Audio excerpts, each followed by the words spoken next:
Righto, everyone's asked questions about the Prado. Here's a bit of an overview. A few people asking me about towing with the Prado. So far we've had no drama. I'm going to go over what our Prado's got on it. If anyone cares. If they don't, well, don't listen. But we tow about a 2.8, 2.9 tonne fully loaded Snowy River. Dual axle. It's got about just under 200 kilos on the tow ball. And we tow pretty easy. Like we're doing, flat roads. We're sort of just hovering around 80 to 90. Revs are sort of hitting around 2200 to 2500, and we're sort of averaging sort of 20 to 24 litres to the 100, which is not too bad. It's a big van, it's a tall van, it's a full-size van, so we're pretty happy with that. The car, pretty basic setup for us. I mean, everything's done with a bit of a eye on budget, etc. But some things we have done, essentially 2-inch lift. You see the blue suspension in there, that's the Lovells suspension. Put the bigger tyres on the car, it's the BFG all-terrains. Just went up one size in the sidewall from a 65 to a 70 on the 16-inch rims. The rack and the awning are just Kings, just the Kings flat rack and the Kings standard 270 degree awning, which I find really good. I can put it up on my own with very little issue. The rack's big. I mean, a lot of people wouldn't like the King's rack because it's a bit sort of wide, I suppose, unsightly on the car, but I love it because with travelling and trying to get all the boards and shit up there, the extra width's great because you can just push stuff around, put two boards sort of half on, half off whilst you jostle things side to side, which I reckon makes a massive difference. Doesn't look as sexy as some of the those fancier sort of side profile racks, which look, it is in the eye of the beholder. The other one that I really love is the AFM bar.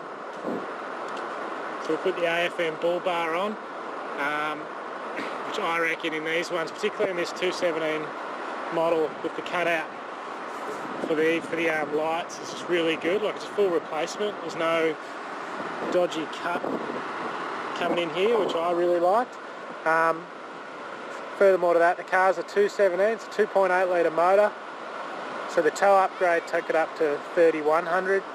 Off the shelf they're only 25, good for 2500 to tow. So on top of that we've got airbags in the back, which we run at about sort of pretty low. Like, we don't really need airbags to hold us up. The suspension does that really well. I just use it to take a bit of that sort of, just to take a bit of the reaction out of the van coming through the car, just give me a bit more rigidity in the back. Got a Safari snorkel on there and an Oricom UHF. The Oricom's just a little hands-free unit. Oh, well, not got a little head unit, and it just bolts in here. I think it's just literally a bit of double-sided tape and the actual unit's mounted up behind the dash. And that's about the long and short of our setup. It's nothing overly flash. Nothing, we haven't done a lot.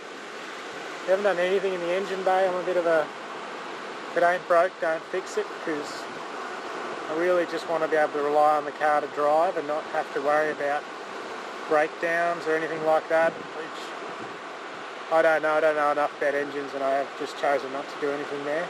Did think about some performance upgrades, but so far towing wise we're more than comfortable just sitting on that sort of 90k range and just getting through the day. I mean, it's all about the journey, not how quick you get there. So, and we're travelling every day, we're travelling, doing 6 months of this at the moment, so having a ball anyway. The car's not a problem. The only other little thing we've done with a second battery, fridge and a couple of slides in the back. We've just had lunch, we'll get them out of the way. This one just goes straight to my second battery, so I can use it to charge laptops and do things. It's actually quite handy when I run into town. I'll leave the laptop in the back doing stuff. Tool drawer, I think that's essential. Everyone needs a good tool drawer. And the fridge is just on a slide. It's just a Waco fridge. It's really handy. And that's us. Currently on a beach on Lipscomb Cove on the Eyre Peninsula, headed west. Life's pretty good.